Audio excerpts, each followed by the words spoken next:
Good morning and welcome to another meeting of Sattvic Toastmasters Club for Healthy Living. I'm Toastmaster Amarnath, your sergeant at arms for today's meeting.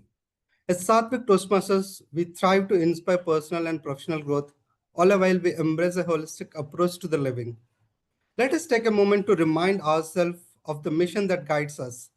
The Toastmasters Club is to provide a supportive and positive learning experience in which members are empowered to develop communication and leadership skills, result in great self-confidence and personal growth. To ensure that our meeting runs seamlessly and enjoyable for everyone, please keep the following rules in mind. Speakers are requested to employ caution when speaking any references to sensitive topics such as politics, sex, or religion during the meeting. Please turn on your camera throughout the meeting and put yourself on mute if you are not speaking. Kindly rename yourself with role prefix to your name. If you are a guest, may I request you to put guest in front of your name. So our club, Sattvic Toastmasters for Healthy Living, is focused on wellness and healthy living. And we take any references which shared here with the thoughtful consideration. Please remember that any information or all the information we are providing here is as a general knowledge and educational purpose only. It is not a professional medical advice. If you are considering any cautious actions on what we shared here, we encourage you to consult a qualified medical professional. Your health decisions are your responsibility. Without any further delay, I would hand it over the podium to our Toastmaster presiding officer of the day, uh, Toastmaster Ishita. So Ishita is a Toastmaster for more than 3 years. She is passionate about talking the topics on wellness and healthy living. She is a IT professional, worked in India and USA. She is currently living in Bhubaneswar. The virtual podium is handed over to Ishita. Thank you. Thank you so much, Toastmaster Amarnath. Good morning, everyone, and a very warm welcome to yet another session of Sattvic Toastmasters. At Sattvic, we focus on healthy living and at the same time improving your public speaking as well as leadership skills. It's an online club where we have focused on healthy lifestyle, self-healing, research and debate on alternate medicine, interculture experience where members from different parts of the world get a platform to safely discuss their views and opinions, interpersonal communication, storytelling, and critical thinking. So it is a very unique club and you are more than welcome to attend our meeting. Each and every Sunday, we meet at 11 a.m. I'll now take a minute to introduce our guests. We have Deep, who's joining us from All Women's Toastmasters. I'll be introducing her a bit later as she is the T-mod of the session. Let me go over to Srinivasan. Hello, Srinivasan. This is your second time joining us? Yes, Ishita. So last week is the first time I joined. After a few weeks, I was trying for a few weeks. Finally, I could join last week. Yeah, I really loved the session last time. So joining the second session today. Yes. Wonderful, Uh, wonderful. A little bit about yourself, Srinivasan. yeah. So I'm based in Hyderabad currently. I'm basically born and brought up in Chennai. Works for the IT industry. Yeah, about 25 years plus of experience. Nice, very nice. Welcome to our session. Thank you for Thank you. joining us. Thank you. Yes. Yeah. Let's go to Abhiram. Hi, Abhiram. Hello, How- Ishita. Good morning. Good morning. Are you a Toastmaster? No, I am not a Toastmaster. Actually, this is my second time joining in this meeting. After before I was attended to the session of the last week's session, which was very good, and I got to learn new things. So I started to come to this session. Very nice. This is your second time, you said, right? Yes, yes. Okay. Very nice. Welcome to the session. So we have Saurav Tiwari joining us. Hi, Saurav. Hi, Ishita. Good morning. Good morning. How are you doing? It's I a am long good. time. Thank you. Yeah. Yeah. Very nice. So you're not at the district conference today? No. I'm Okay. doing conference at my home. Okay. Nice. So we will get started with our session. We have a very exciting speech coming from Rajni Sethi on our theme, which is the human connection and the empathy we need to have when we communicate. I will now introduce our themod of the session, who's Deep Kaur. So Deep Kaur is a proud mom of an energetic 9-year-old who keeps her on her toes and reminds her daily about the importance of learning and curiosity. She joined Toastmasters 2 years ago, and it has boosted her confidence and sharpened her leadership and communication skills. She has served in roles like Sergeant at Arms, VP Education, and now she's serving as the club president of Women and Entrepreneurs Toastmasters Club. I please give a huge round of applause and welcome Toastmaster Deep Kaur. Over to you, Toastmaster Deep. Thank you so much, Toastmaster Ishita. And a very good morning to all the fellow Toastmaster and the guest who joined us today. Thank you so much for joining. We have a wonderful audience today. So there was one quote I would like to start with. People will forget what you said, forget what you did, but never forget what you made them feel. It's by Maya Angelou. I'm sure you all already know about this quote. So, have you ever felt that something was off in a conversation, even when nothing was said out very loudly in that conversation? But yes, that happened with me recently, and I would like to share my experience with you all first. So, in my team, I had assigned a task to all the team members, but there was one team member in every status call, in every update meetings, the status of the task that was assigned to him was the same. It has been 3 days, the task is same. So we were like, what is going on right now? Because it was affecting the deadline of the project.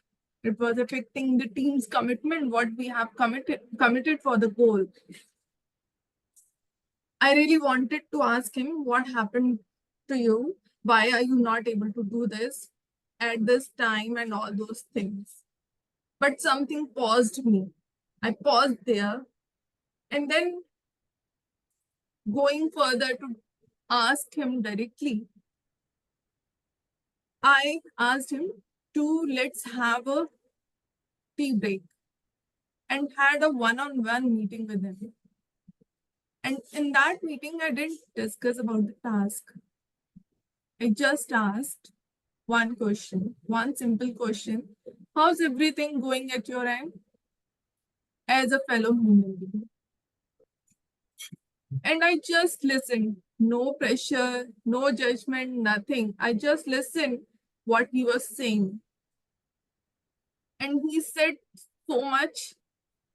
With the listening, I understand the challenges he was facing that moment. All the things that were not visible in the status call or the status report or the emails that he was sending. But with that meeting, all the doors has been opened.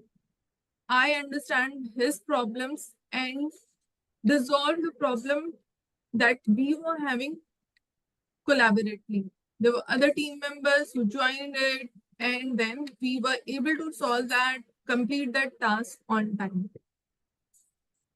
And that's, my friend, is called empathy in communication. So that was not only one moment. I experienced that in other things as well. And I'm sure you guys also experienced that.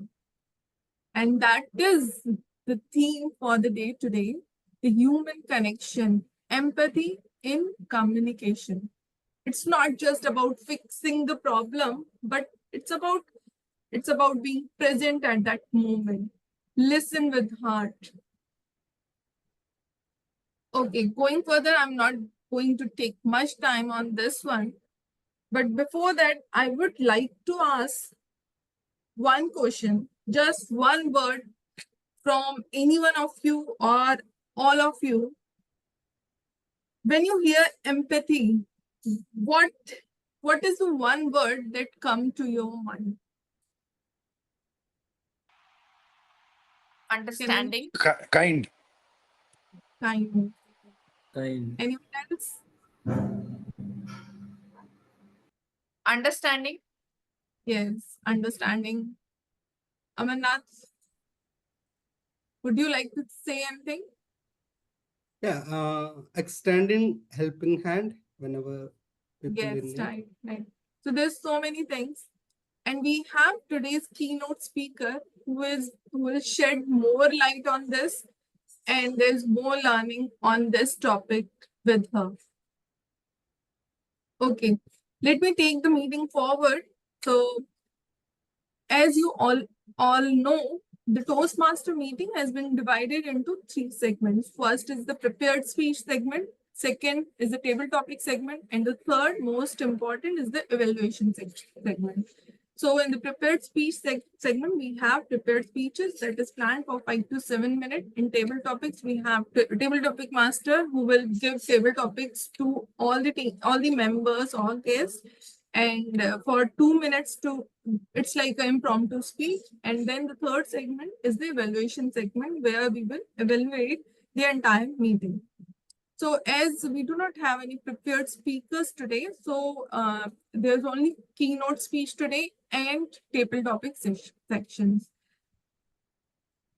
Okay, so let's start the meeting by calling our general evaluator for the day, Toastmaster Ishita. Everyone, please join me welcoming Toastmaster Ishita as the general evaluator. Ishita, over to you. Thank you, Toastmaster Deep. Good morning once again. I'm the general evaluator of the evening, so I will be making sure that the meeting is of good quality, and if at all there is any feedback that has to be given for improvement, I'll be responsible for that.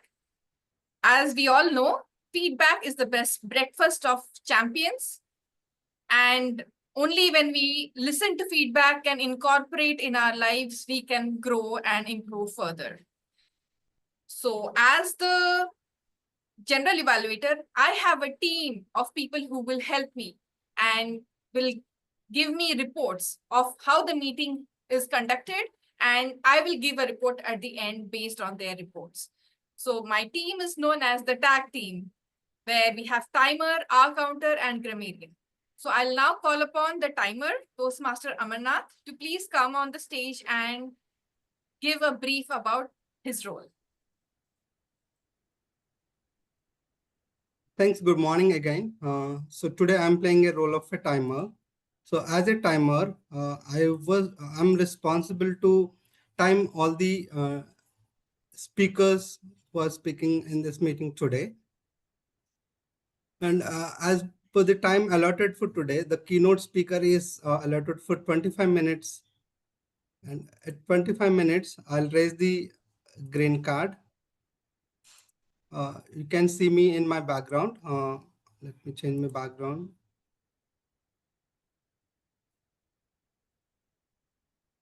So I'll show the virtual background of green at 25 minutes. At 30 minutes, I'll show the yellow card. And at 35 minutes, I'll show the red card. So we have a question and answer session after this. Similarly, for table topic, we have speaker should be allocated the speech in 2 minutes. At 1 minute 30 seconds, I'll show the green card. At 2 minutes, I'll show the at 1 minute, I'll show the green card. At 1 minute 30 seconds, I'll show the yellow card.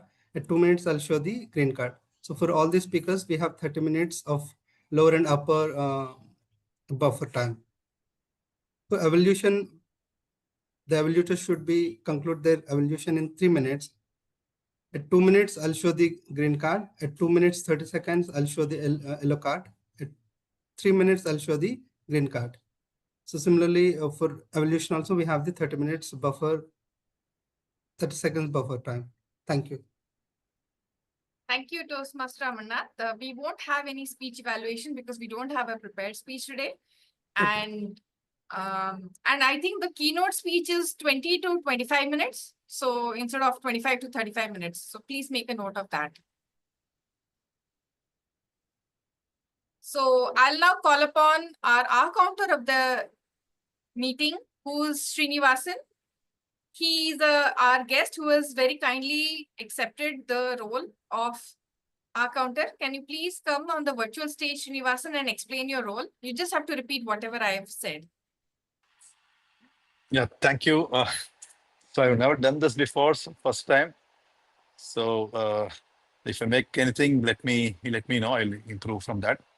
Right. So what I understand as my role is to understand and want to watch the speakers and see if there are any fillers, common fillers like like, all of those fillers, and anything that does not add value to the sentence or the speech. That's what I understand as my role. So, in fact, I made some observations in Deep's speech. I'll say that starting from Deep, yeah. Thank you. Thank you, Srinivasan. And at the end of the meeting, I will invite you to give a report, and you can tell for every speaker how many times they have used a filler word. That will Sure. be Thank you. your listening skill improvement that you will be doing in this meeting. Now Thank you. Now the final person, grammarian of the meeting, is being taken over by myself. So I'll be the grammarian now, taking off the general evaluator hat and wearing the grammarian hat. I am going to say the role. The role is to make sure that English language is used appropriately. So I will be keeping a note of any incorrect usages of English, as well as any extraordinary and creative usage of English, and giving a report at the end of the session. And also I will give a word of the day that you can use in your speech and improve your vocabulary. So today's word of the day is resilience, which is a noun. And the meaning of the word is to withstand any difficult situations or bounce back from a difficult situation, and having the ability to go on in life. So the usage of in a sentence would be, Mary is a resilient person. She can withstand any difficulties in her life. So that is a usage. The idiom of the day is pink in health. So pink in health means you are in good, healthy condition. A usage is Saurav is pink in health and goes to the gym every day. I just took example from our audience. That is not to be taken literally, but I hope you all got the reference of how to use the word of the day and idiom of the day. So now I'll go. Yes. So Toastmaster Ishita, I just want to add that it is pink of health. Pink of So health. Okay. you can be in the pink of health. Thank you so much for correcting me. In the pink of health is the correct usage. Thank you so much. So that is I was not prepared with the idiom of the day, so I just came up randomly. My bad. Thank you so much for correcting me. I will now wear my general evaluator hat. So as we have already introduced the 3 roles, I'll now call upon Toastmaster of the day, Toastmaster Deep, to carry on with the meeting. Thank you. Thank you, Toastmaster Ishita. And thank you for taking up 3 roles, G, PO, and grammarian. So that's so wonderful. I see in this club, you are taking 3 roles, then Amarnath is taking 2 roles, and the others are also open up to take roles. That's so good. Like that. Okay, without any delay further, so let's start the session that everyone is waiting from so long. So today's keynote speaker. So today's keynote speaker is Rajni Sethi. Rajni is a seasoned IT professional with nearly 20 years of experience and currently a delivery manager at Nagano. She has led complex projects, built high performing teams, and consistently delivered results in fast paced environments. But what truly defines Rajni is her commitment to helping others grow. A former Toastmaster and an internal coach, she has spent years helping colleagues from becoming more and more confident communicators and stronger leaders. She believes growth comes from curiosity, reflection, and shared learning.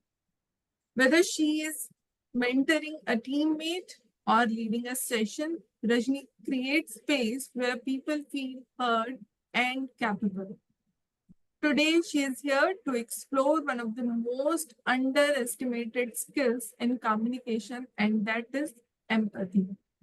So, everyone, please join me welcoming Toast Rajni Sethi on the stage. Rajni, the virtual stage is all yours. Thank you. Thank you so much, Toastmaster Deep, for those kind words. I hope I will do justice to the time I'm allocated today. And thank you everyone for being here. I know Sunday is the day when time is precious with family. So I really appreciate you making the time to come and hear me and also be part of this wonderful meeting. So today, let me just share my screen first and then we will start with the topic. If someone can make me the presenter. You just request Ma'am Rajni, so I can enable Okay, you. let me see that. All right, it says that this is it. Yeah, you have the right. Okay, fantastic. Thank you.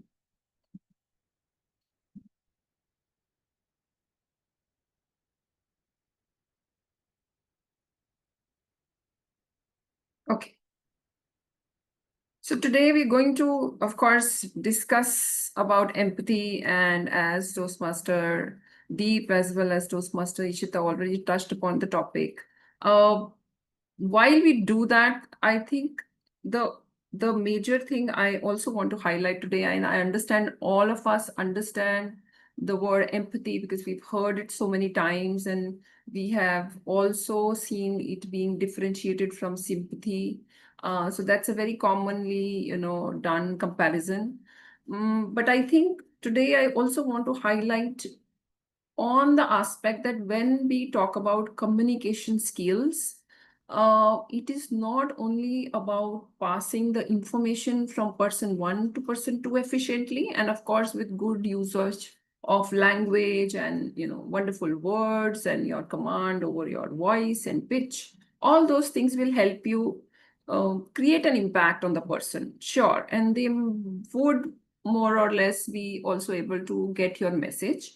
But there is another aspect to communication where you want to connect with the second person, right? So you don't want to just convey the message that you have, but you also want them to remember you for, like Toastmaster Deep was saying, how you made them feel, or how you took the time to listen to them, or how you were just with them, like somebody said, help them. So helping doesn't always mean you have to do something. Sometimes just being with the person can also be what they need in that moment. So just recognizing this aspect of communication makes it much more than just communication, right? It is where you will connect with another human being. And then even if you're not perfect in your language, your not perfect in your usage of grammar, or you're not using wonderful words, or you're not looking to your best that day, they will still remember you. They will still feel that you were there with them in that moment when they needed to be heard. So I think today I want to focus on that aspect of talking and conversations.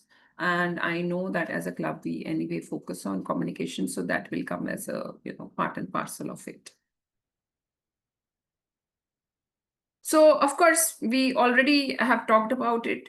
I only want to emphasize that empathy is also a skill.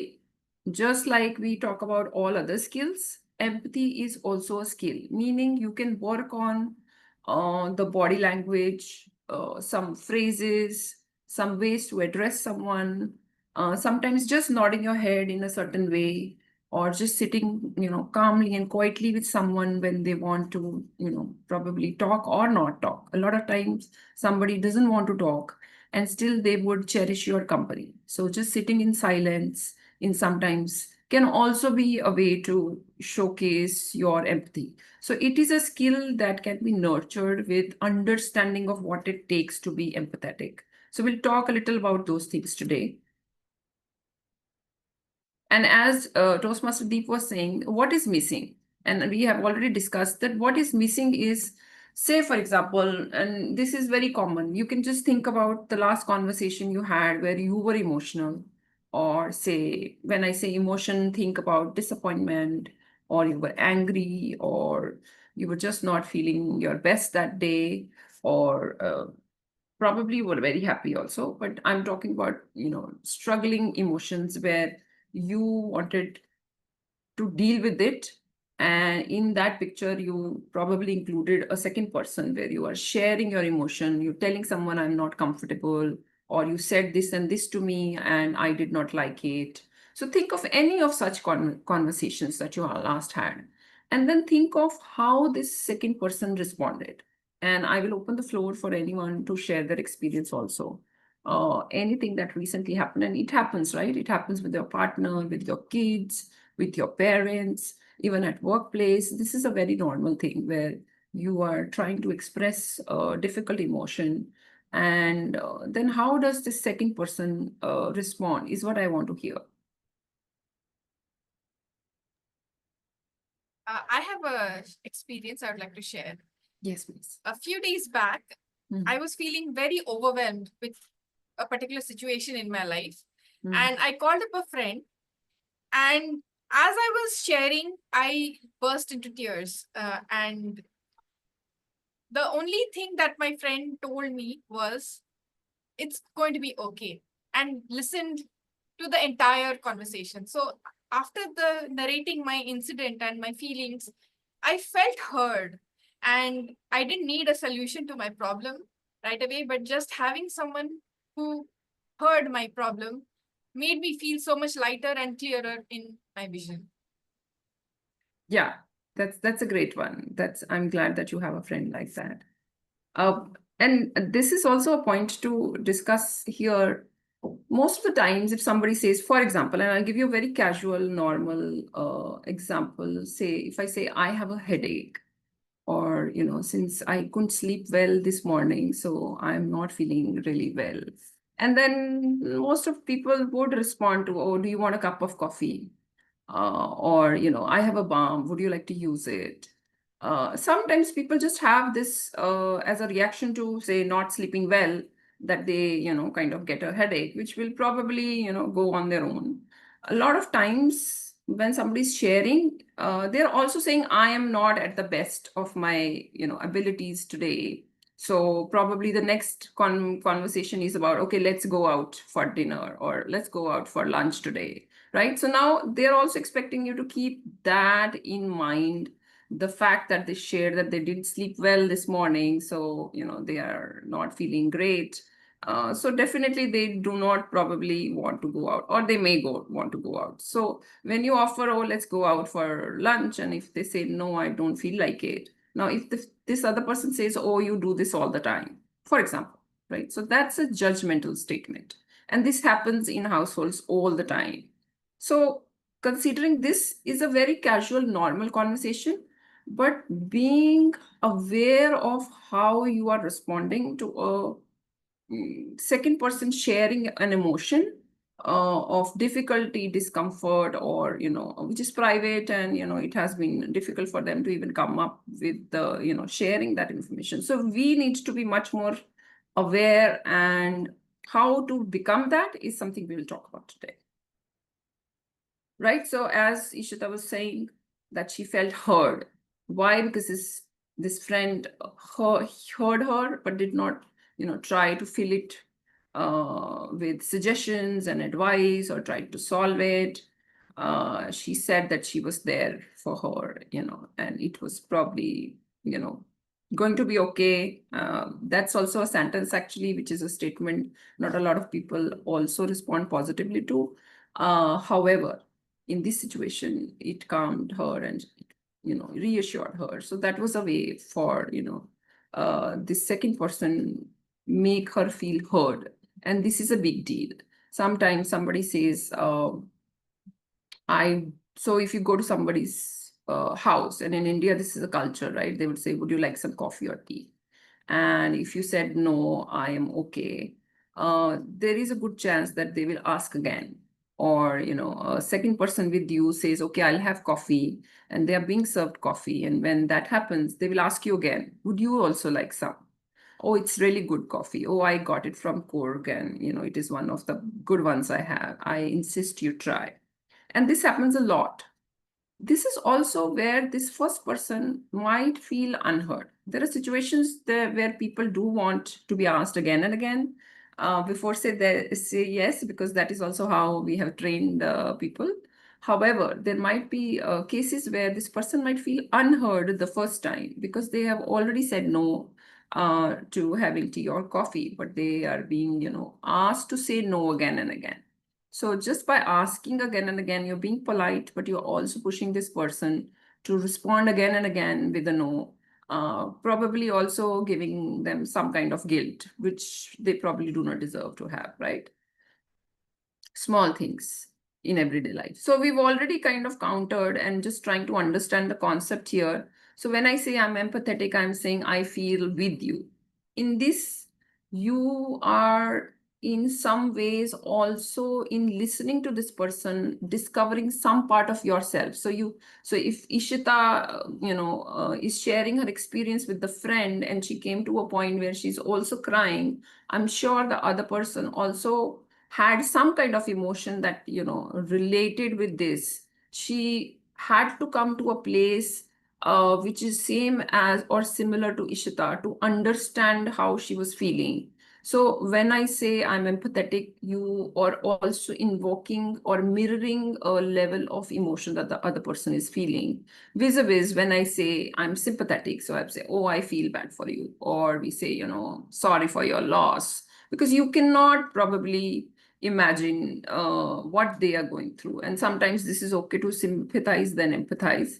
However, if you have had such experience, or you think you can go to the level of feeling the feeling that this other person is feeling, is where you empathize. So it's probably not always okay to empathize also if it is not authentic.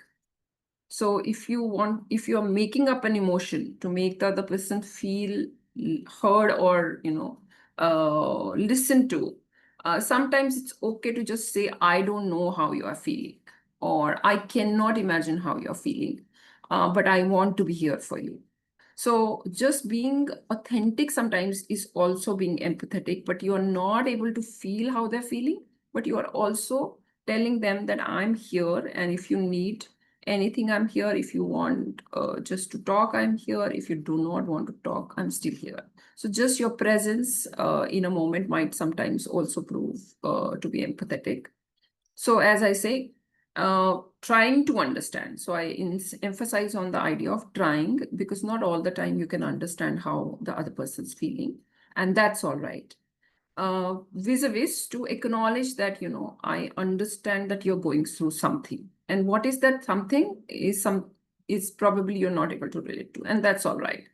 And this is a visual from one of the videos, a wonderful video by Brené Brown, where she is explaining about empathy and sympathy, wherein empathetic person is coming to a level of darkness with the person to understand how they are feeling, vis-a-vis another person who's sympathetic, standing in the outlines of a scenario and saying, okay, this happened, I feel bad for you.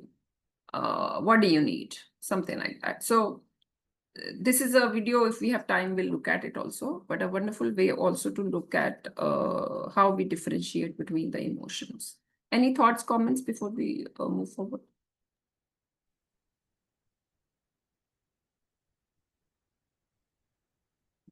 All right. Yeah, Rajni, I'm Yes. here. Yes. Yeah, so I'm an IT professional with having more than a decade of experience.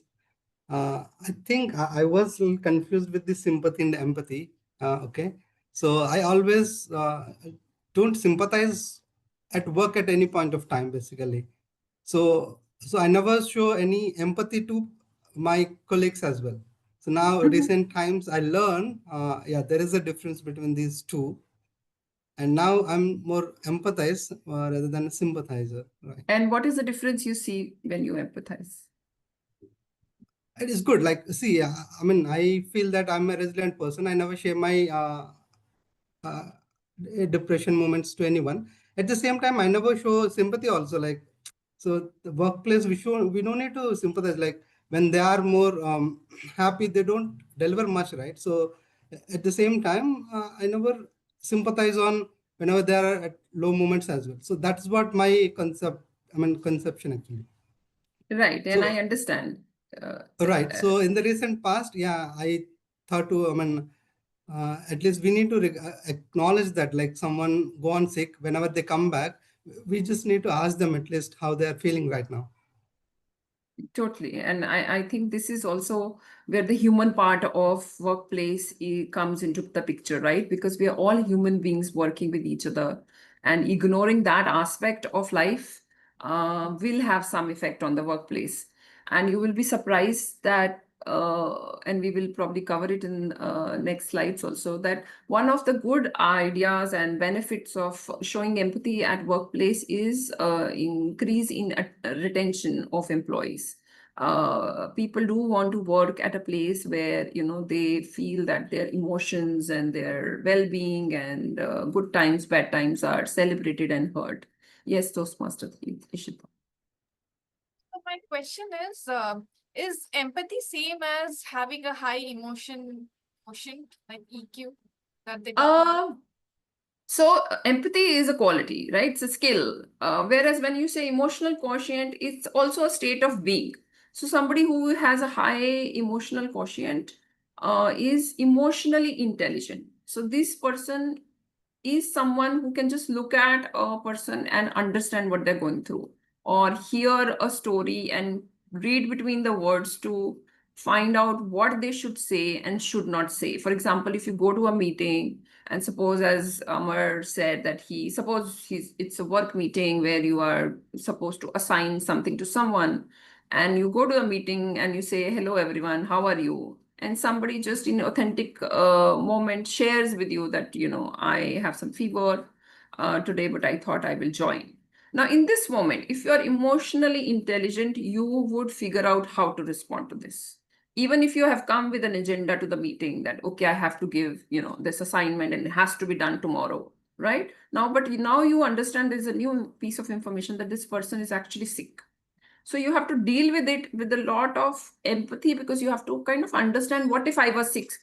So if I was sick and I came to a meeting and somebody gave me the work that you are probably going to give, right? So just immersing yourself in the shoes of the other person, and then imagining what is it that you should say or do in that situation, which is a win-win, where the person feels, you are sensitive to their health as they have shared. At the same time, you make it work, right? Maybe, you ask another team member to help this person, or you say, I will go and get us another day, or I will share some of your work, or whatever, right? Whatever is your solution in the moment. So responding to that information, understanding that this person probably is not in the good place, is part of being empathetic. but then the intelligence to respond to such a scenario with care is emotional intelligence. And you can, of course, work on that also. But some people are very perceptive by nature. Some people can work on it to become. For example, Amarnath here is also mentioning his experience where he's learned to now recognize and acknowledge emotions. He thought if people are too happy, they will not work. Which is probably a case in many scenarios. If people are too, giggly and jolly, they might take you non-seriously. That doesn't mean they don't have to be happy to work. But of course, they don't need to be celebrating all the time if work has to be done, right? So in this case, I would say he needs to set some boundaries, maybe allocate some time for fun and celebration. And that way, then when they're working, they will take the work more seriously because they have had a moment of fun, or they know there is a moment of fun coming, or there's some celebration, So a lot of teams do that. So that is you setting a boundary, but also acknowledging to the team that I care for you, I care for your happiness. At the same time, as a team, we need to get the work done. So that is a kind of a win-win situation where everybody kind of respects each other, understands, or at least feels understood. And I think that's the most we can do at workplace, right? Are you going to cover in your slides how to build empathy or emotional quotient? I'll give few tips which you can use, and maybe we can do an exercise also. Okay. Thanks. Okay. So of course, just moving from here, why it matters, because it will help you connect with people. You'll have better relationship. Even as a leader, people will hear you more. They will want to work with you, make you successful if they think you are a person who has taken the time to understand them or relate with them, or you do not treat them as lesser than you, but you do come to their level and try to understand, right? So it kind of makes life easier. Quick one, signs where you can kind of check yourself as to you are not empathetic or somebody is not empathetic. I would say this is easy to say towards someone that this person is not sensitive or this person is not empathetic, because somehow human nature kind of teaches us to do that automatically. But I think in self-judgment, it's hard. So when you have to judge yourself, these are some of the things that you might be doing, but when you're doing, you're not being empathetic. For example, if you're criticizing someone too much, so sometimes you are sharing an opinion which is not agreeable, perfectly all right. But if you're doing it too much, meaning too many times, you're adding too many adjectives which are not required, etc. So you're being harsh and not understanding what the other person will go through once you have said all that. Similarly, you might have seen people, suppose somebody's crying and somebody else says, oh, you're too sensitive. Oh, this is such a small thing. Why are you crying on this? So that's also being not sympathetic or empathetic, because you're saying your emotions are not required. They are unnecessary, right? And that's not a good thing. Another one, not listening to the perspective of the other person, right? This is listening, right? You were saying what I know is the right thing. What you are saying, it doesn't kind of, count. Not even right or wrong. You're saying, okay, what I'm saying is the right thing. A lot of times you go into a room with the viewpoint and then we keep on repeating it, thinking this is the way to do this certain kind of thing, which is, again, you are discounting the other person's viewpoint. So they feel unheard. And similarly, inability to cope with emotional situations. I just explained that, so we'll miss this one, where, there is an emotional outburst happened and you don't know what to do. That means you're not empathetic. That means you're not able to understand what the other person might be going through, or you're not maybe wired that way. I think everybody's wired for empathy. You have to kind of put some effort and attention. You're confused by the feelings of others. This is also because you probably are not trained to hear or look for signs that tell you. So this is where emotional intelligence comes in place. If you have kind of trained yourself to look for cues which will show that other person is in distress, you probably can better understand their feelings. And similarly, victim blaming, where we're saying, oh, you're just trying to be a victim. You said something and somebody started crying. Oh, you're just throwing a tantrum, right? Because you do not want to understand. Sometimes it might be a tantrum, by the way, but most often than not, it is coming from a place of insecurity or pain or distress or not being heard. Children also throw tantrums because they're looking for attention. So usually there is something behind it, and if you pay the attention, and maybe awareness and education can also help in such cases. So quick activity I had, can someone tell me how much time do we have? Another 8 minutes. Okay, so I think we've already done an activity with the Toastmaster Ishita, but I encourage you to do this activity with your team members. Most of us here are IT professionals, wherein one person, and this could be just in pairs, not too many people, one-on-one.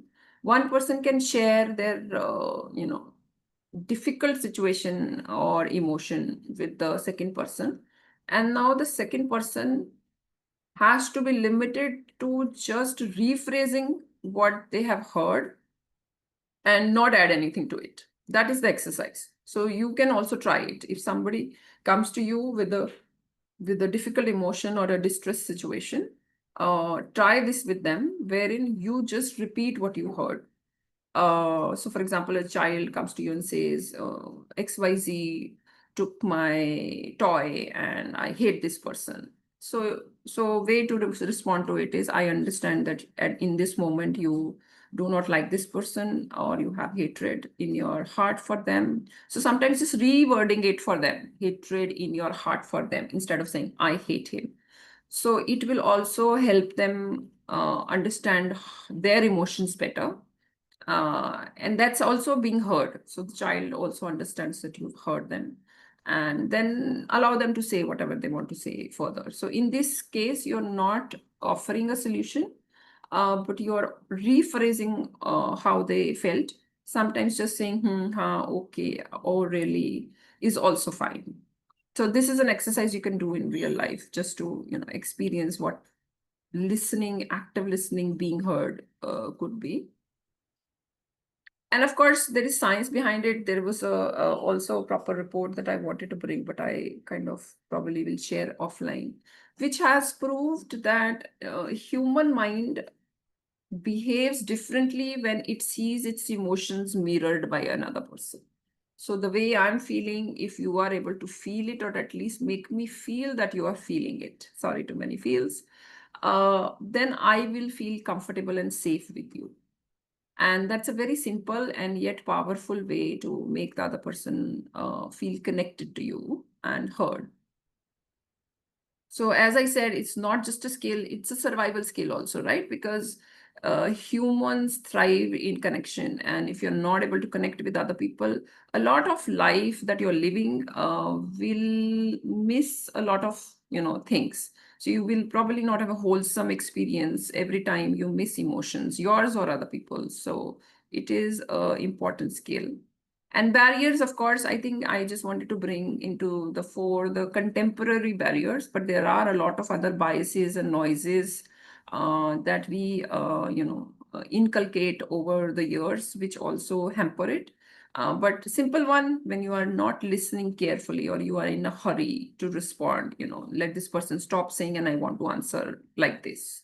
And it also happens in meetings, by the way, where you already have something to say, and you kind of do not want to hear what the other person is saying because you're running late to something, for example. Similarly, digital distractions, this happens normally. You are at a dinner table and you're looking at your phone, or your child is looking at a phone, or in a meeting, someone is chatting with someone else while you are speaking something. So those are all signs of not being present. And this also leads you to not respond in an empathetic way, because you're not present, right? So you're not listening well. If you're not listening well, you do not know how to respond well, because you've missed that information, right? So you have to be fully there. Judgment and assumption. Judgment, we just saw the negative signs, lack of empathy. One of them is judgment, where, for example, you say, oh, you do this all the time. Oh, you are too sensitive. Oh, you throw this tantrum every time we have to go out, right? So these are assumptions and judgments, because you are judging the person from one instance that happened in the past and failing to see what happened in the present in that situation. Probably lack of attention, lack of you being occupied, or you're in a hurry, or just being insensitive at your part to be very frank, right? So these could be ways in which you are failing to see that you're not empathetic. And once you are aware, then only you can work on it. I think anybody wants to share I think already Toastmaster Amar has shared it. Let's count that as input, where he thinks that emotion at workplace is a barrier to productivity. But recent times he's tried to inculcate in his conversations, and I think that's a great thing, Toastmaster Amar. So simple way to practice empathy. Toastmaster, I have one question in the Yes, previous Toastmaster slide. Deep. Yes. Yeah.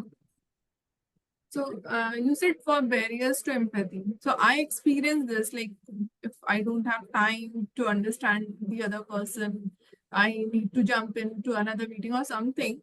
So I experience that it impacts the other person as well. And when I want to go back to that person again for the same thing, either for the same thing or for any other thing, the connection cannot be done. Yeah. So what should we do in that case? How can we handle that situation?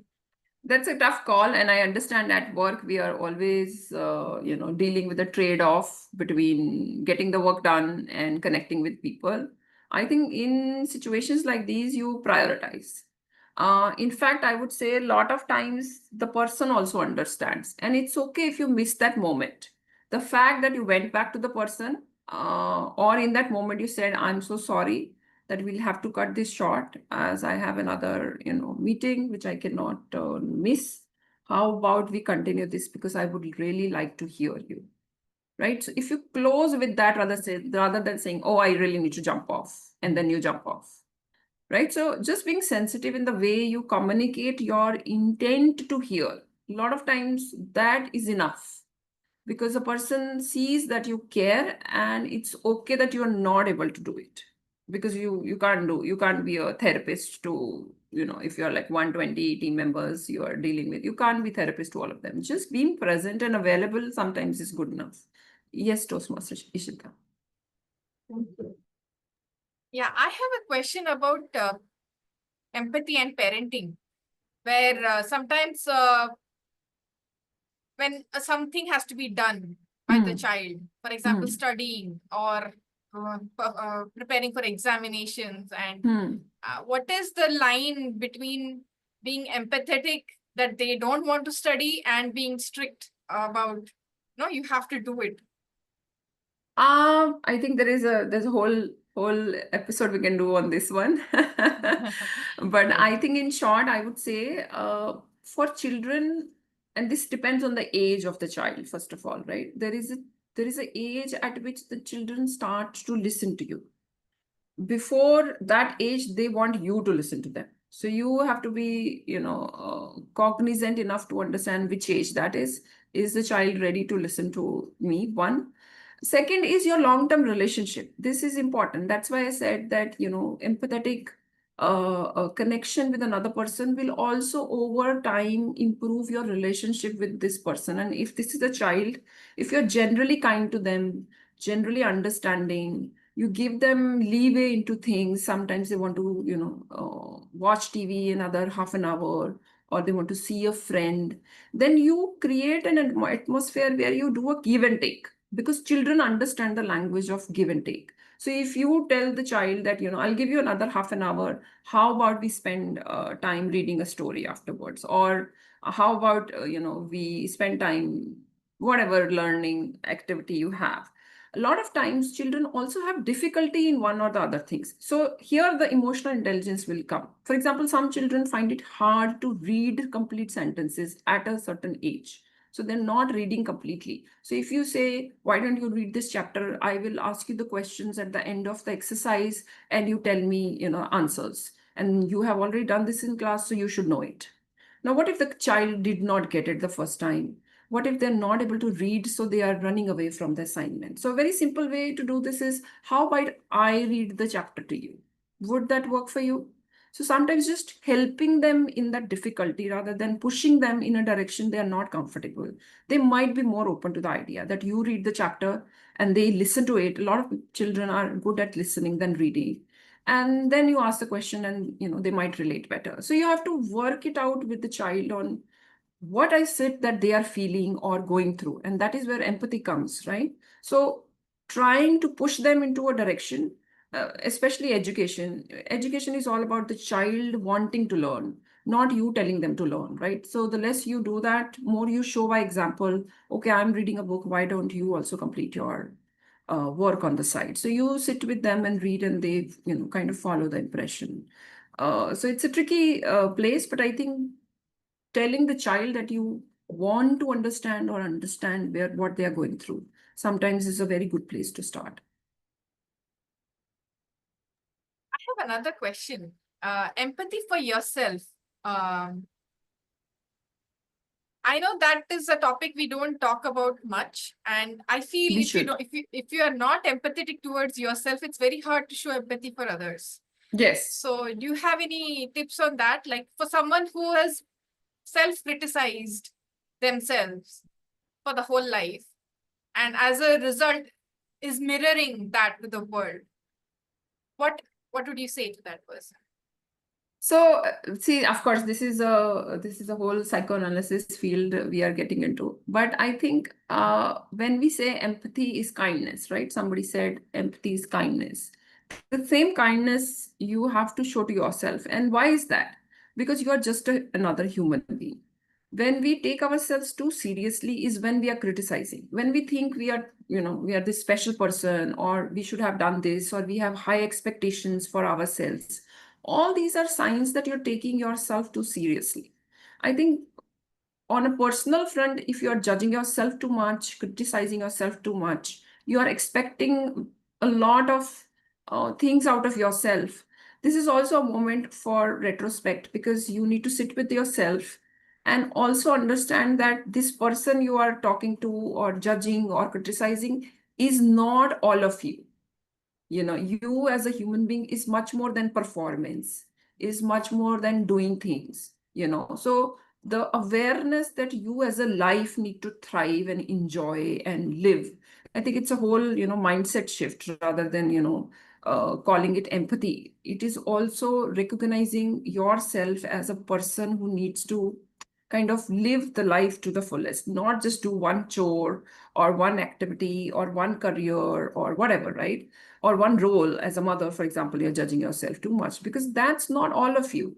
You are just another life, and this life needs to thrive, and it's your job to do that. So I think just understanding that and bringing small practices in place to make that happen will show some change over time, I feel.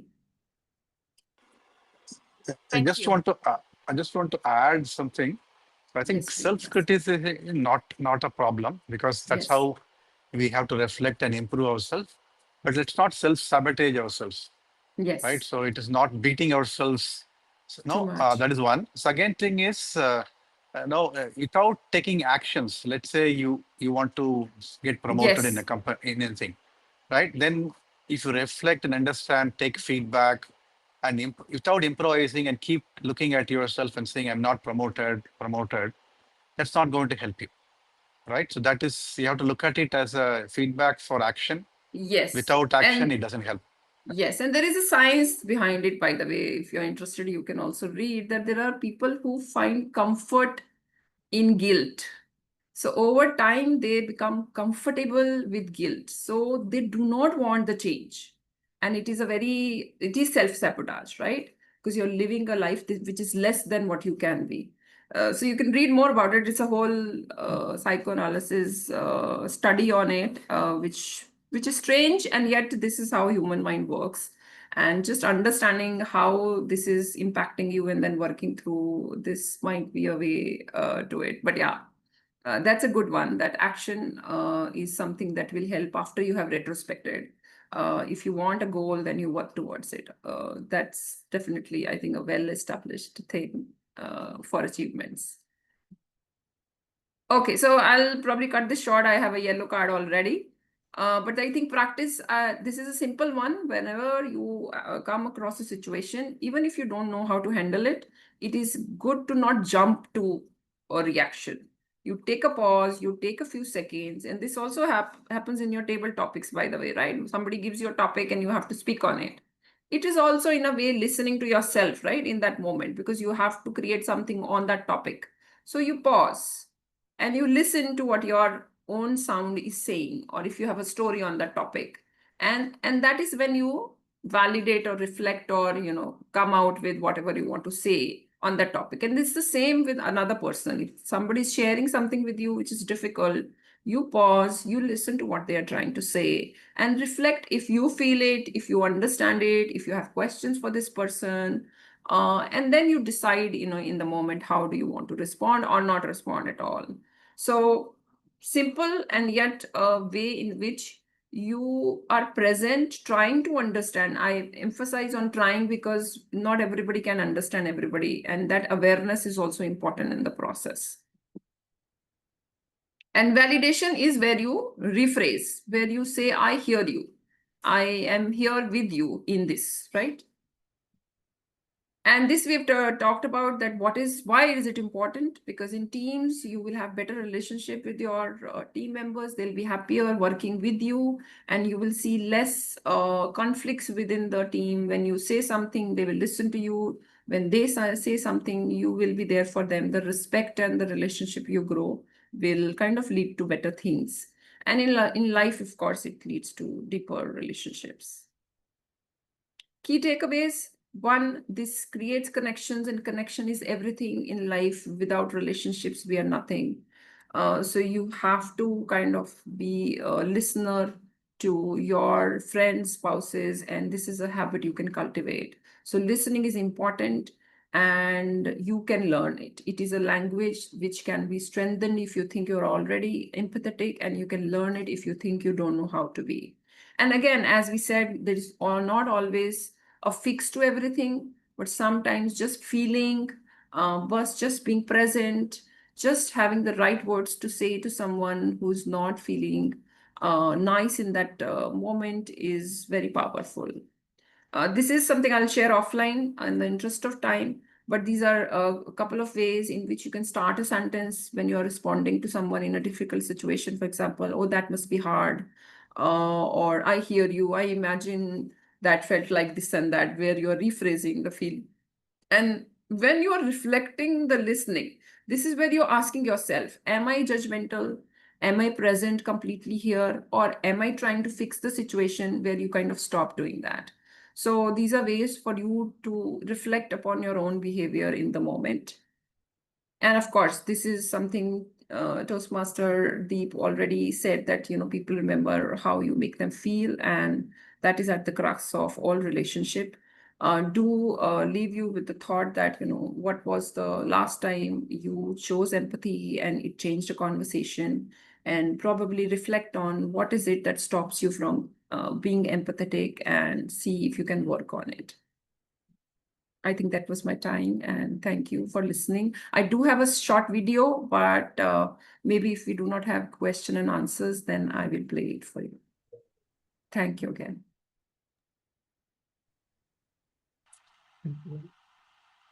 I just want to add one point. Right, the latest term I'm hearing is compassion. So from sympathy it became empathy, and now it became compassion. At least my understanding of that currently is just one step above empathy, where you, after trying to understand and feel like the other person, you also helping hand. Okay, is there a way that I can help you? Right. So many times people may say, may not want to help. They just want to hear, as you said, right? Like what you are saying, they want them to be heard. But just putting this additional point, is there some way I can help?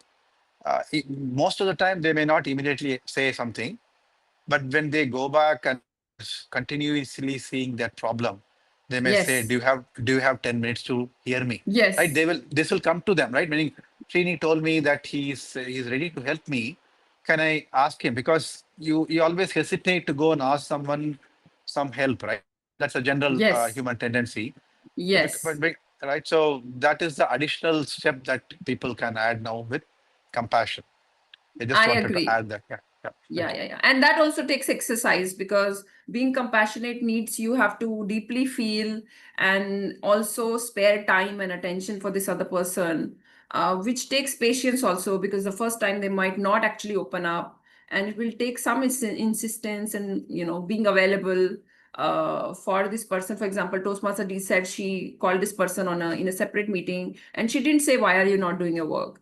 She said, how are you feeling in general? And this person opened up, right? So you have to be more available for this to happen, because compassion definitely needs you to be available to provide the, whatever this person needs. They need help, suggestions, just listening, or they want to talk to you for advice, etc. So to go to that second step, you have to be someone they look up to. So that general connection that you maintain and the vibe and accessibility you maintain as a person is also going to be important.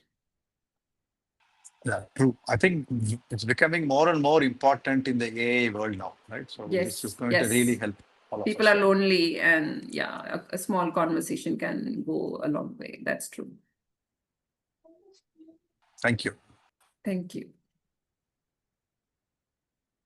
Do we have 3 minutes? There's a short video, or if somebody has a question, I would actually take the question. I think if no one have questions, yeah, you can play the video. Timer is it Toastmaster fine? Amarnath probably wanted to say something. No, nothing. Yeah, I think we are good to play that video. Okay, let's then have a quick look at it.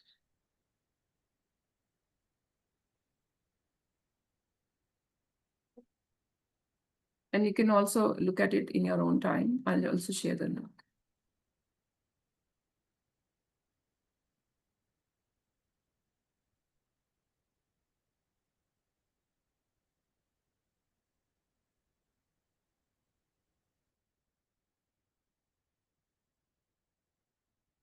So what is empathy, and why is it very different than sympathy? Empathy fuels connection. Sympathy drives disconnection. Empathy, it's very interesting. Teresa Wiseman is a nursing scholar who studied professions, very diverse professions where empathy is relevant, and came up with 4 qualities of empathy. Perspective taking, the ability to take the perspective of another person or recognize their perspective as their truth. Staying out of judgment, not easy when you enjoy it as much as most of us do. Recognizing emotion in other people and then communicating that. Empathy is feeling with people. And to me, I always think of empathy as this kind of sacred space when someone's kind of in a deep hole and they shout out from the bottom and they say, I'm stuck, it's dark, I'm overwhelmed. And then we look and we say, hey, you climb down. I know what it's like down here, and you're not alone. Sympathy is, ooh, it's bad, no, you want a sandwich? Empathy is a choice, and it's a vulnerable choice, because in order to connect with you, I have to connect with something in myself that knows that feeling. Rarely, if ever, does an empathic response begin with at least. Yeah. And we do it all the time. Because you know what? Someone just shared something with us that's incredibly painful, and we're trying to silver lining it. I don't think that's a verb, but I'm using it as one. We're trying to put the silver lining around it. So, I had a miscarriage. Oh, at least you know you can get pregnant. I think my marriage is falling apart. At least you have a marriage. John's getting kicked out of school. At least Sarah is an A student. But one of the things we do sometimes in the face of very difficult conversations is we try to make things better. If I share something with you that's very difficult, I'd rather you say, I don't even know what to say right now, I'm just so glad you told me. Because the truth is, rarely can a response make something better. What makes something better is connection.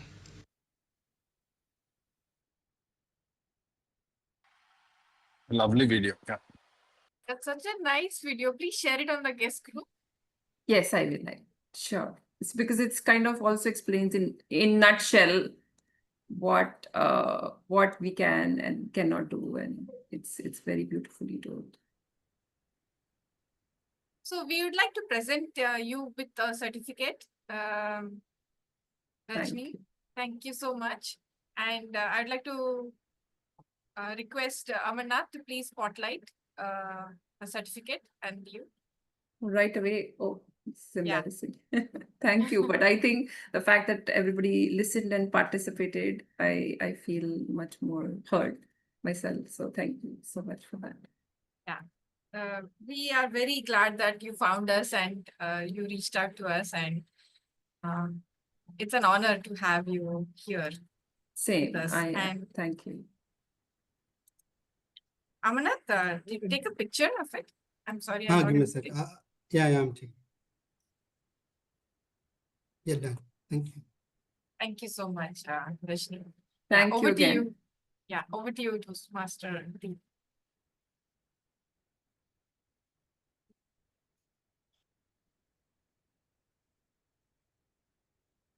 Toastmaster Deep is here. Yes.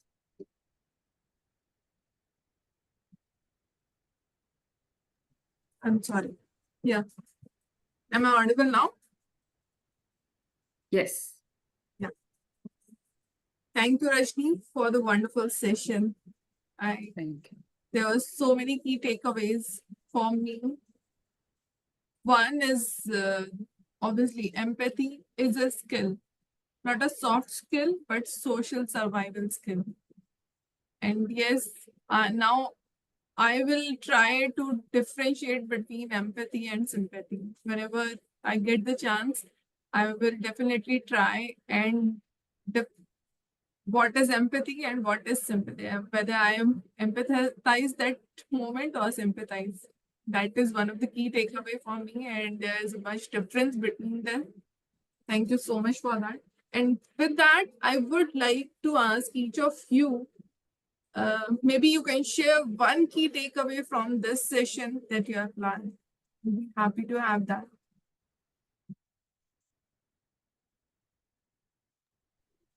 Maybe I'll start from guest. Abraham, would you like to say anything? Sorry, Abhiram. Actually, I'm sorry to not on my video because my owning that network fluctuations are more. That's perfectly fine. Yes, the keynote I would like to say is that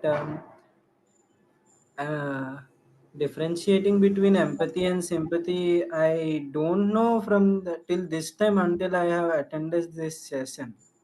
So I would like to thank Rajni ma'am for this wonderful session, and I would also try to make this apply in my real time also. Thank you. Thank you, Abhiram. Anyone else? Maybe Toastmaster Amarnath. We already heard from Srinivasan, Toastmaster Ishita, Toastmaster Aniket. Would you like to say anything? Yeah, actually, uh, yeah, actually, it is like being empathetic is like important, like, and we should uh, like in work and in different places, it is important for us to try to think in others' place, and then it will help us. Thank you so much. So yes, it's already time for the table topic session. So without any further delay, I'll invite Toastmaster Aniket for start the table topic section. Toastmaster Aniket is the table topic master for today's meeting. So over to you, Toastmaster Aniket. Everyone, please join me welcoming Toastmaster Aniket for the session. And Toastmaster Aniket, please introduce yourself, maybe with a one or two line. Thank you so Yeah, much. And okay. Yeah, my name is Aniket, and I currently work in IBM in Pune. So, and my home is in Haryana. So, yeah, so, and I was earlier also a Toastmasters in my college.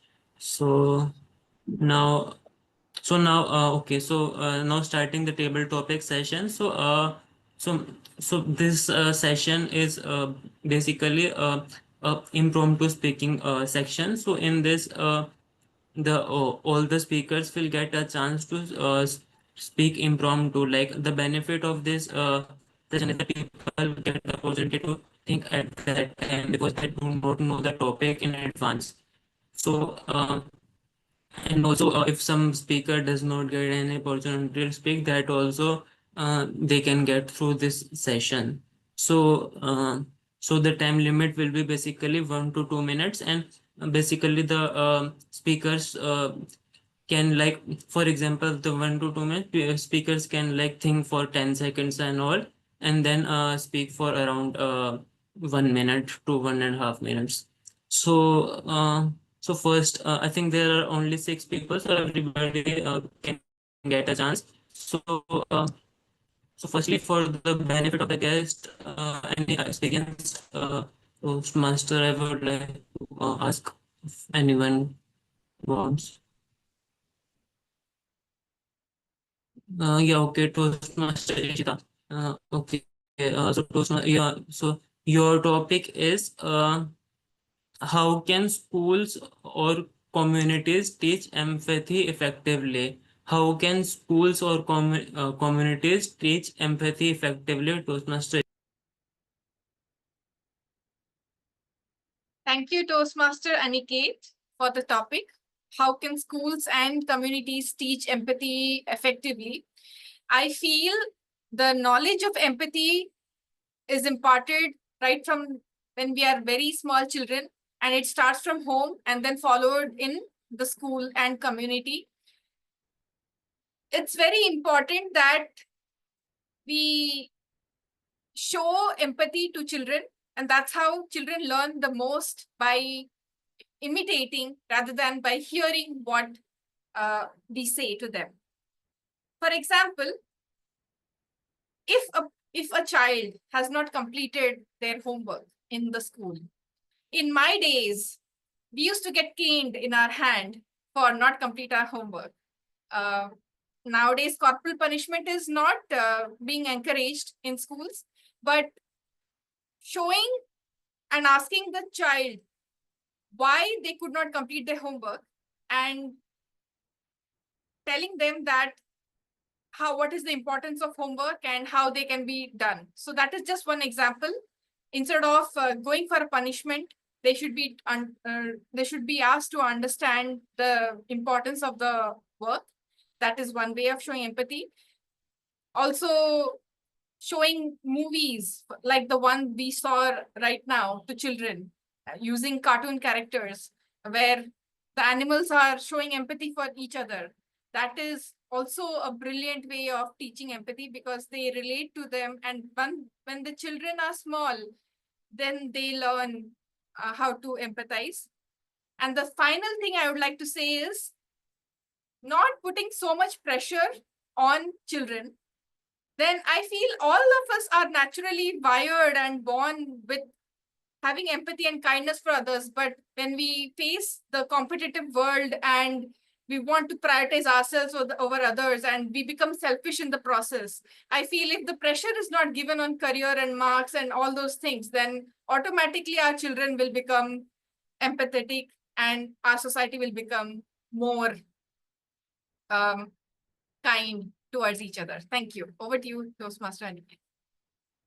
Yeah, yeah, I agree that because children will only learn what they see, and also it is important to put not much pressure on the marks or money. So that will automatically make them focus on other things and also be better good with others.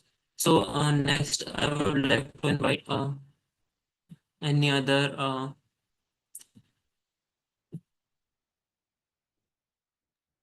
Yeah, I would Toastmaster like to go Amarnath. next. Yeah, Ah, yeah. okay. Yeah. Okay. So I can your time you. topic. I can time you, Amarnath. Sure. Yes, Okay. So your topic is how do you practice empathy in your daily interactions? How do you practice empathy in your daily interaction, Toastmaster Amarnath? well, thanks for the topic, table topic master. So I recently see a conflict. It's an instant in my workplace. So empathy should come from, as Rajini ma'am said that. So we need to hear. I mean, we need to have a time to hear other people's. Okay. So also we should use the kind words also, like whenever we requesting someone or we are advising someone, we need to use the kind words as well. So in recent times, one conflict happened in my workplace, like, so someone requested for something without having any pleasing word. So that person simply ignored the request. So after 3 to 4 hours of time, she come back and she escalated to me and saying that uh, this particular work is not done, even though I've asked someone. So that person come back to me and saying that there is no pleasing word in it. She is ready to help her, but there is no pleasing word in it. So that's why she couldn't able to take that work. So that's how I learn from the people, and I usually kind to the people, like whoever is in need. We usually spend time with them, hear the problems, and try to address them. And also, I've seen one of the, I mean, when Deep is explaining her story, so it's also reflecting at my side. Like I've seen people, so mostly with the a woman who is having kids, and also they need to prioritize their task at home. So at that time also we need to hear from them, and we need to suggest something, or we can give them the flexible times, so that way we can learn the empathy. So that is my take on Aniket. Back to you. Thank you. Yeah, yes, I agree that we should try to be empathetic in our work and also try to understand. So next is Toastmaster Srinivasan. So your topic is empathy a strength or a vulnerability for a leader? Is empathy a strength or a vulnerability for a leader? Guest Sundar Rajan Srinivasan. Yeah, thank you, Toastmaster Aniket, for that topic. Yeah, definitely empathy is a strength for a leader, right? So, um, so people need to be heard. People go through a lot of problems, either at work or something at home that is impacting them at work. The example that was mentioned by Toastmaster Amarnath earlier, right? Somebody went through a challenge uh, at work, but instead of going and checking and keep pushing them on where they are missing, going and checking them what's going on, is there any problem personally that is impacting them. Creates a lot of connection with the leader. And then when the leader expects more from the team at different situations, these are connections that will help them do more than what is asked. So it, as Rajini ma'am also said, it helps people to maintain the same team member with your team and your own organization. So it's a great benefit for a leader. So that's my take on the empathy as a strength for the leader. Yeah, thank you to guest Srinivasan. Yes, I agree that other leaders should also have empathy, and they should try to understand sometimes if someone is unable to do anything, then there may be some other reason also. So it is also important to have some empathy. So next, guest Rajni,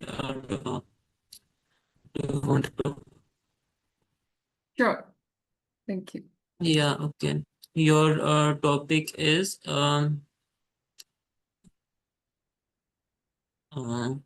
Should empathy influence legal decisions or policy making? Why or why not? Should empathy influence legal decisions or policy making? Why or why not? Thank you, Toastmaster Aniket, for that wonderful topic. I think we've already talked about human connection that is affected by empathy in our communication. Now, this is a very different angle to look at when we're saying policy makers and lawmakers. Should they keep empathy in mind when they are, creating policies and laws? Now, in a democracy like us, which is the biggest democracy in the world, it is a government that is, made by people and a government which is for the people. Now, if you are creating policies and laws for, regular people from different walks of life, it at some point might become very, very overwhelming for lawmakers to think empathetically, because see, empathy is also a kind of subjective aspect of communication. However, laws and policies at times can be very objective, right? Because they also need to have very crisp and precise corners, which can then be used for, legal implementation and keeping law and order in place.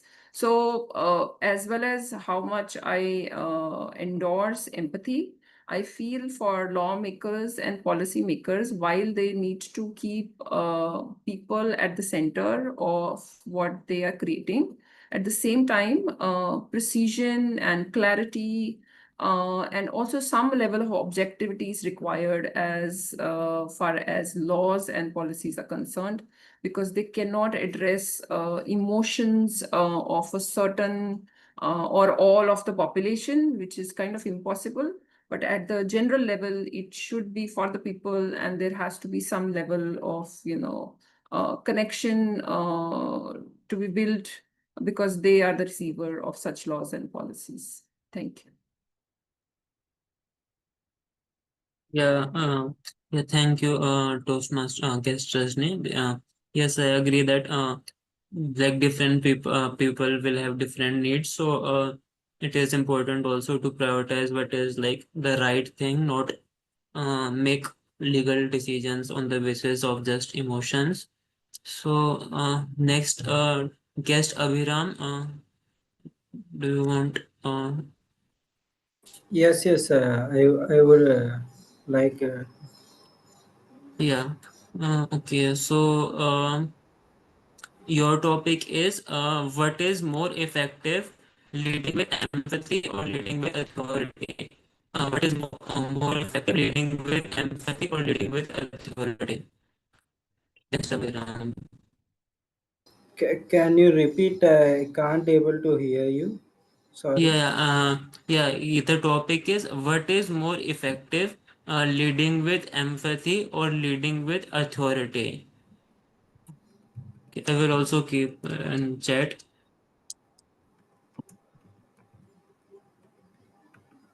I think there is a network issue in. So, what is more important, leading with empathy or leading with authority? Can I get a time to think? I would answer it at last. Sorry. Yeah, okay. Next, you can take then. Uh, okay, now Toastmaster Deep.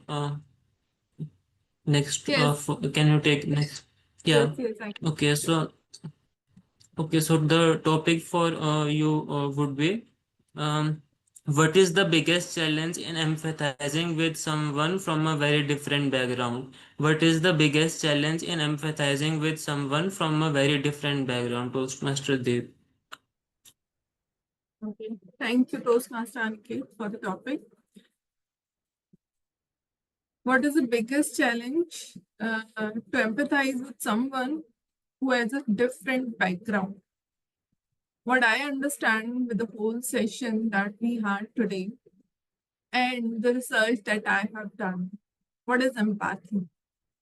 So I understand that empathy is a way of a powerful communication. So we communicate with others, but if we add some emotions in that communication, the impact will be different. When we start communicating in a human way, then the impact is different. So whether the other person is of the same background to from which I belong or not, I don't think it matters. The most thing that matters is how you are communicating. Are you understanding the other person feeling? Are you trying to go into that shoes to understand what he feels like that and then respond to that one? So I already shared one story with you all, but there were so many stories. So I have a daughter. In my daily life, I got those type of questions. So yesterday she was playing with me. And then she just converted the room into a resort with the AC on. Then there were small cards she has created that you have to enter with that cards. But we were playing with that. But after some time, the delivery guy came. So I need to get things ready for that. So I asked her, no, we are not going to play. And I have not heard her. So what happened? That person came, delivery has been done, but when I saw her, she was so depressed.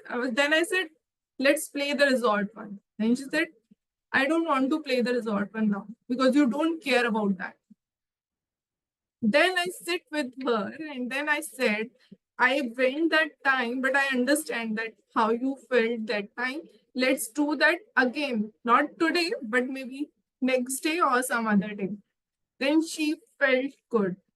So these are little things. So that's why, just to summarize, it doesn't matter what is the background of the other person. It can be a small child, it can be an aged person, it can be your friend, it can be your family, your mom, dad, your siblings, but how you are going to communicate, start responding to that.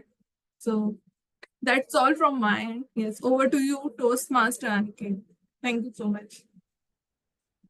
Yeah, yes, I agree that because it is important even if someone has a different culture or different age, then so it is also like everybody has their like different challenges. So it can, so it is important to try to understand and communicate in a better way.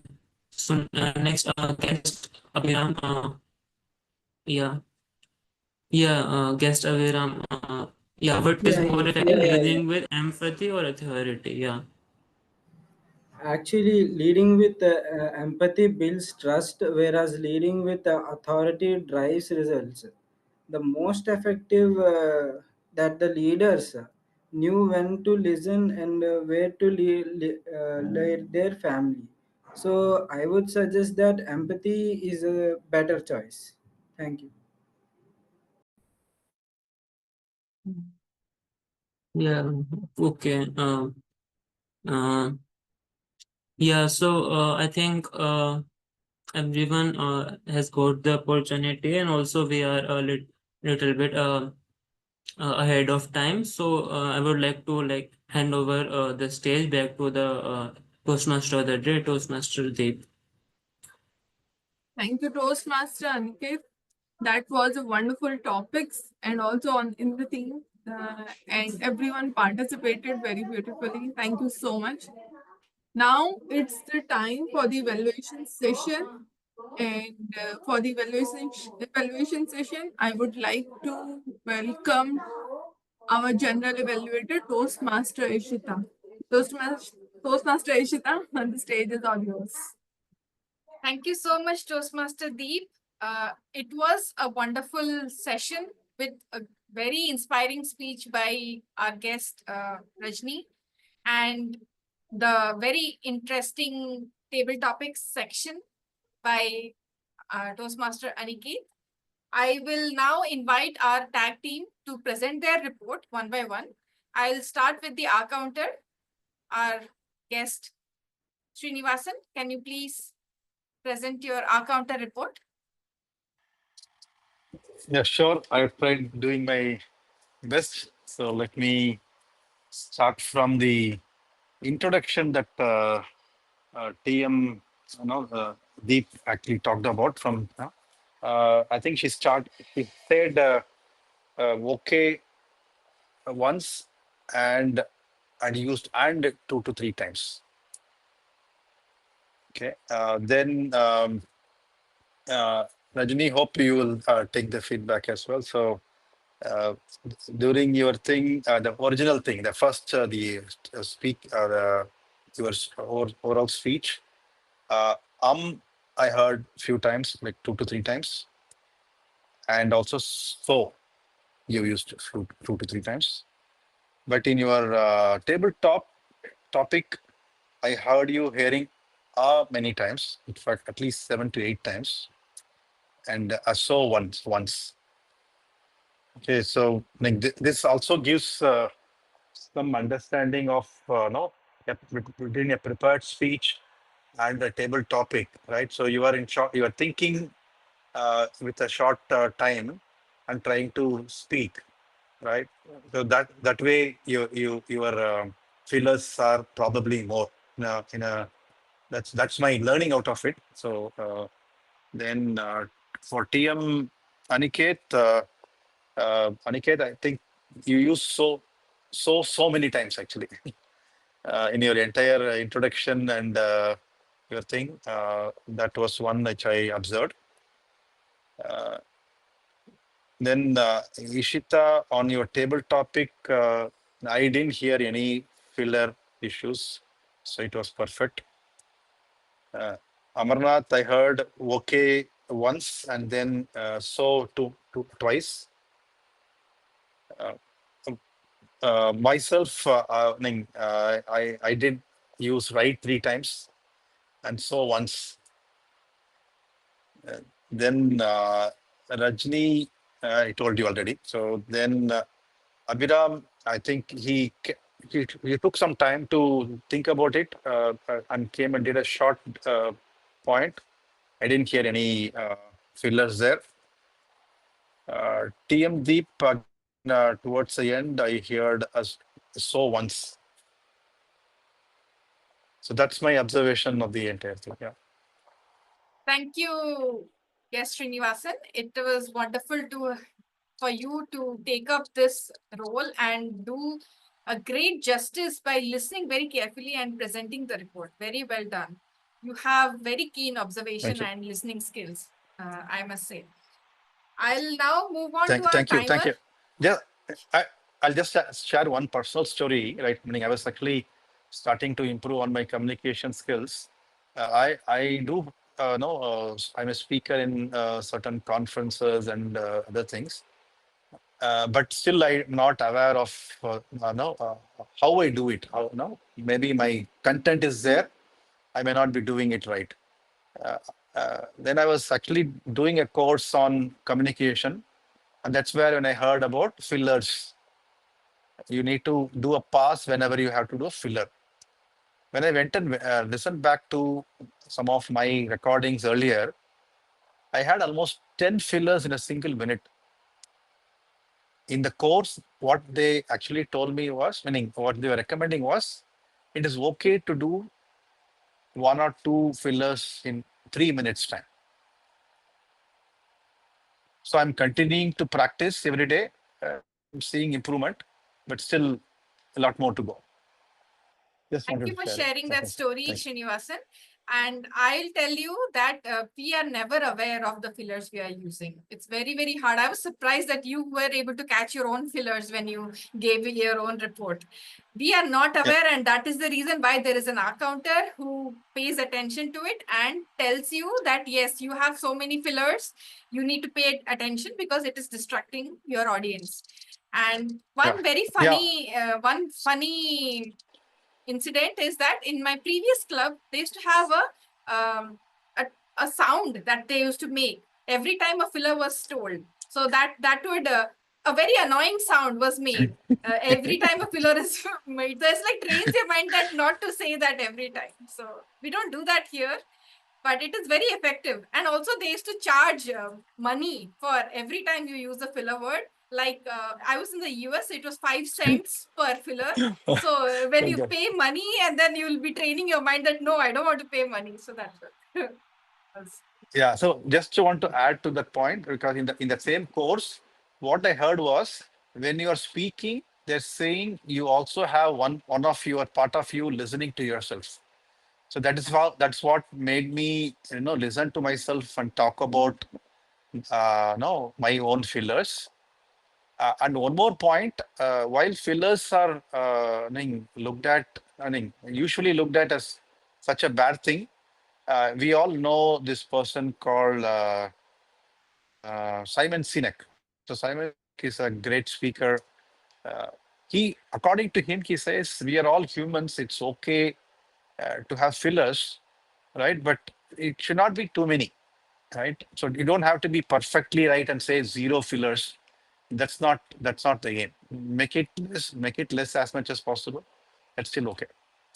Yeah, just wanted to add that. Thank you. Yeah, Thank you. thank you so much, Srinivasan. In the interest of time, we'll move on to our next speaker, next tag team member, which is timer, Toastmaster Amarnath. Can you please give me a timer report? Sure. Thank you very much, General Evaluator Ishita. So today we started meeting little late, 10 minutes late, so that can be avoided by having all the participants joined upfront. And also, we had the keynote speaker today. It is concluded in 35 minutes, including all the questionnaire session from all the participants. And with table topic, so Ishtar took 2 minutes 20 seconds, and Amar took 1 minute 50 seconds. Srinivasan took 1 minute 32 seconds, and Rajini took 2 minutes 10 seconds. And Deepka, she was a little above board with respect to time. So she took 2 minutes 50 seconds. So it can be seen by the card, and we can conclude within the time. And Abhiram took 45 seconds. He can little improvise on your speech, and at least he can speak much more above that, like 1 minute above, so that he'll be qualified for the poll.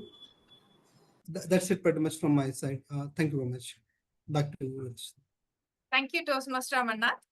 I'll now wear my grammarian hat and I will give the grammarian report.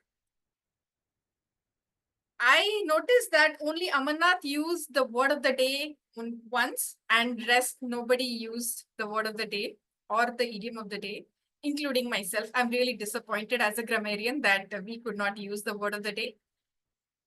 However, it's a journey and it is work in progress. Every time we come here and we use the word of the day, that helps in building vocabulary.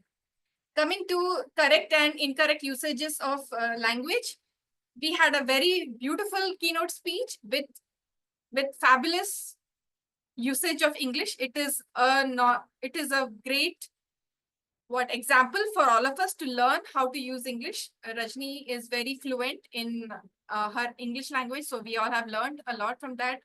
I don't even know how many good quotes that she used in her speech. So I think we all have to see the recording in order to really learn from the speech. And I'll come to the incorrect usages of language. One thing I noticed is I cannot on my video is incorrect. I cannot switch on my video would be a correct usage. Then I have not noted the full sentence, but there was a usage where I usually was used. I usually do something is correct, but I am usually late is the correct usage.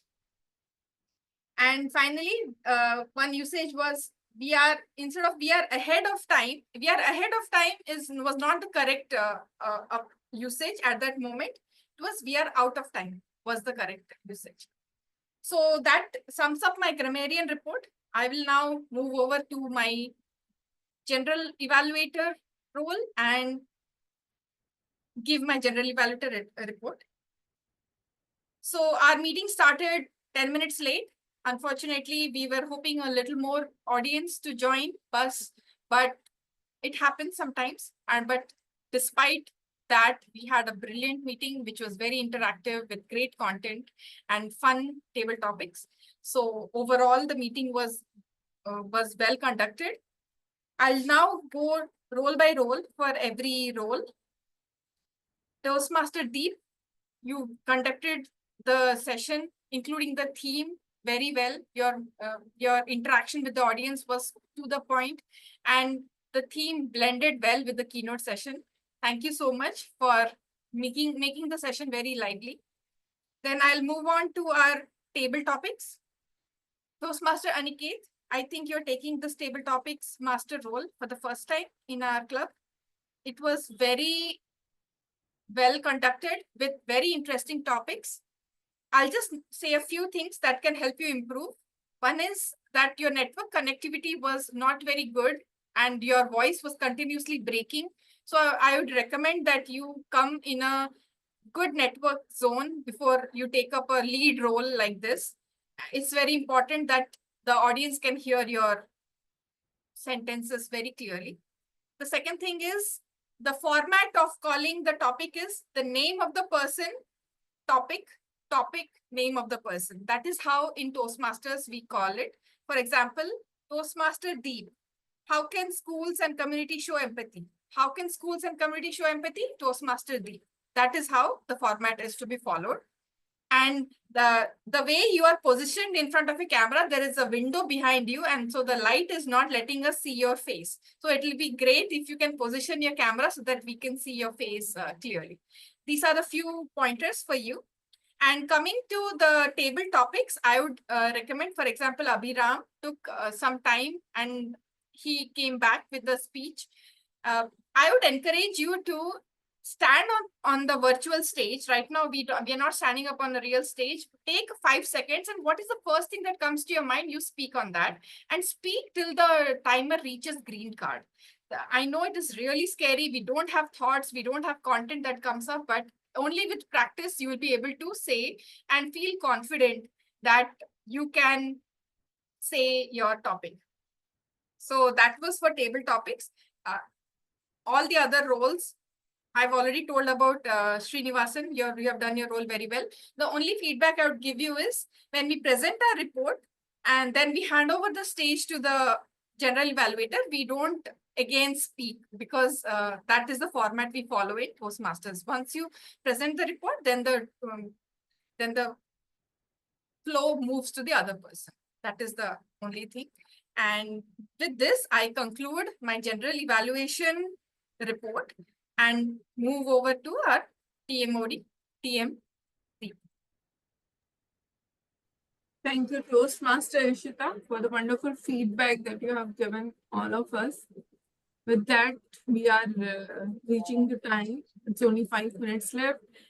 And I would like to say one thing. So, Srinivasan, I know you are not a Toastmaster, but very wonderfully you handled this role. And kudos to you for that.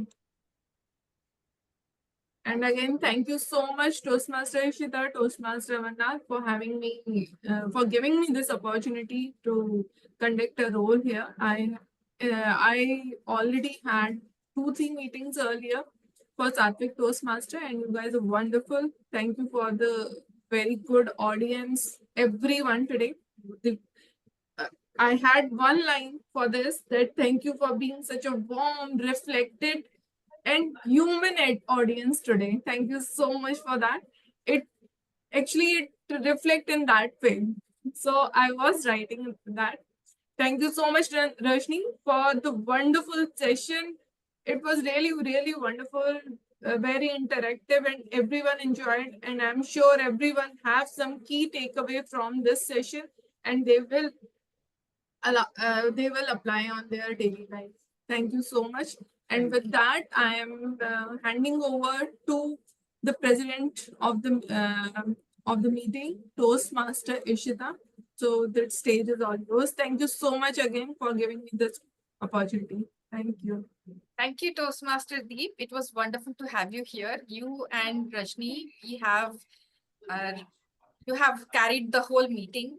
And thank you for taking this opportunity at a very short notice as well. I'm deeply thankful to Toastmaster Deep and Toastmaster Rajni. I know you're not a Toastmaster right now, Rajni, but you were an ex-Toastmaster. So once a Toastmaster, always a Toastmaster. That's the spirit. And shall we have a poll for our best table topics? Sure, Ishita. So with respect to time, Deep, Kaur and Abhiram are not qualified.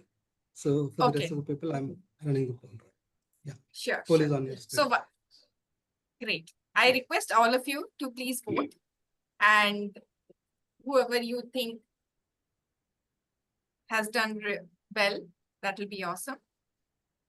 I know we have very few people to vote, but still, it's the tradition of our club. So that's why we do that.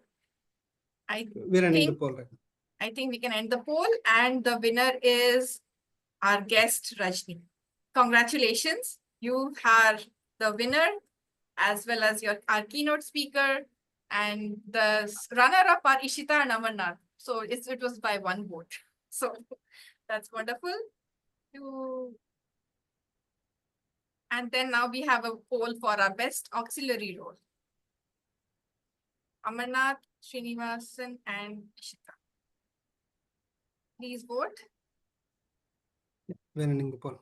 We are ending the poll, and the best auxiliary role goes to our Srinivasan for doing an awesome job of and sharing knowledge about ours and fillers. Very well done. And finally, we'll do our lead role player.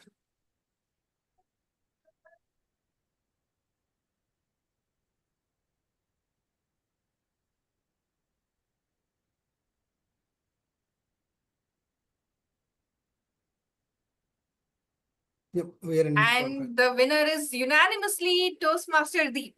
So congratulations to all the winners. The main thing is participation. You showed up, you put yourself out there and you spoke and you did your role really well. I congratulate all the winners.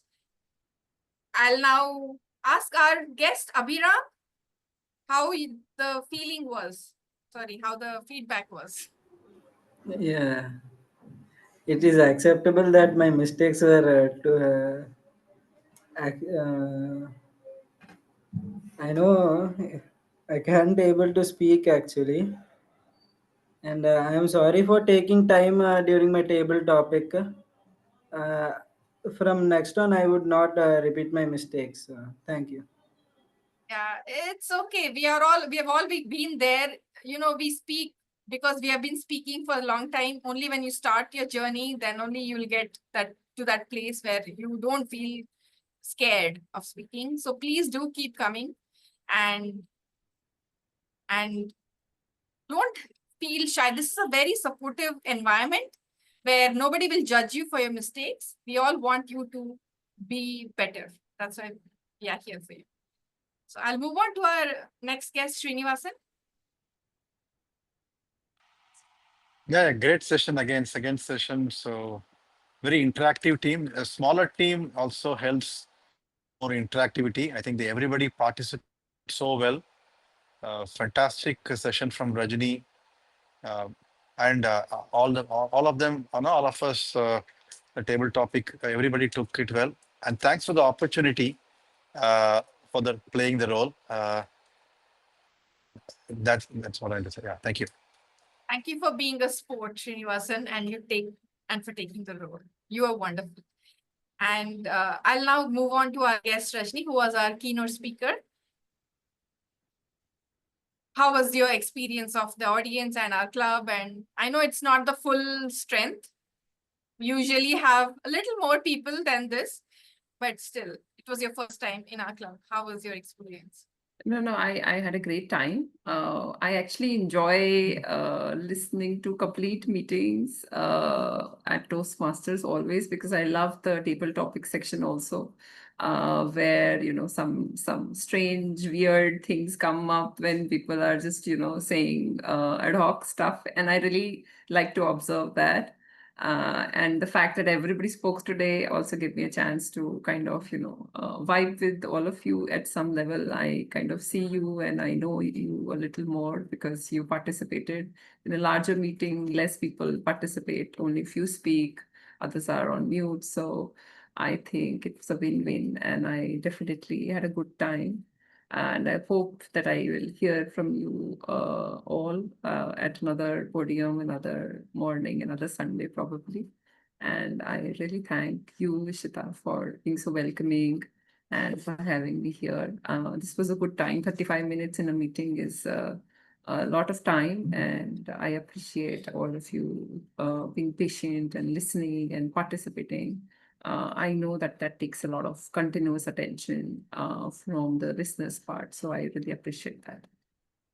Thank you so much for coming, Rajni, and we loved your session. Please come again and again. I know you like to speak on these topics, and Sattvic is the place where we encourage such topics. So anytime you have a new topic, please ping us and we'll be very glad to host you in our session. Look forward to that. Yeah, and our Toastmaster Deep, you were the one who introduced me to Rajni, so thank you so much for that. And you've already shared your experience of the meeting. So if you want to add a little more to it. It's wonderful joining this club. So I know there's little audience, but yes, previously when I joined your club, I think there were 20 to 30 people over there. Right. So yeah, but it's wonderful. Every time when I join this club, it's wonderful having here. Thank you so much. Very nice. Let's take a group picture with the heart emoji. I request everyone to please turn on their camera. Yeah. And Amarnath, can you please take a picture? Yeah, it's done. Okay. No, Aniket is Aniket done. just came. Okay, So let me take it.